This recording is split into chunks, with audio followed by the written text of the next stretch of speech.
অনূর্ধ্ব 90 জন মহিলা ক্রিকেট টুর্নামেন্টের প্লেট গ্রুপ থেকে এলিট গ্রুপে উন্নীত হয়েছে ত্রিপুরা। এই প্রথম ত্রিপুরা দল বিসিসিআই এর ট্রফি পেয়েছে। নাগপুরে আয়োজিত অনূর্ধ্ব 90 জন মহিলা ক্রিকেট টুর্নামেন্টের প্লেট গ্রুপ থেকে এলিট গ্রুপে উন্নীত হয়। এই সঙ্গে টুর্নামেন্টে চ্যাম্পিয়ন হয় ত্রিপুরা। রাজ্যে ফিরে এসে এই সাফল্যের কথা জানিয়েছেন খেলোয়াড়রা।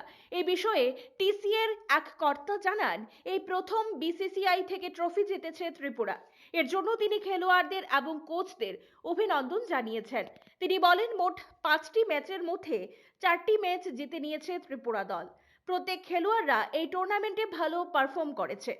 টিসিএ চাইছে ত্রিপুরার মেয়েরা যাতে ক্রিকেট খেলার প্রতি আরও বেশি উদ্বুদ্ধ হয়, কারণ মেয়েরাও ক্রিকেট খেলার মধ্য দিয়ে স্বনির্ভর হতে পারে, নিজেদের সুন্দর ভবিষ্যৎ গড়ে তুলতে পারে।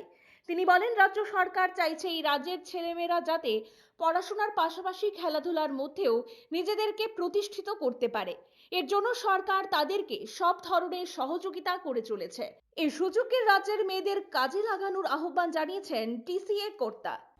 এইবার প্রথমবার এই 25-26 সিজনে ক্রিকেট টুর্নামেন্টে ন্যাশনালে এই প্রথমবারের মতো ত্রিপুরা মেয়েরা আমাদেরকে গর্বিত করেছে।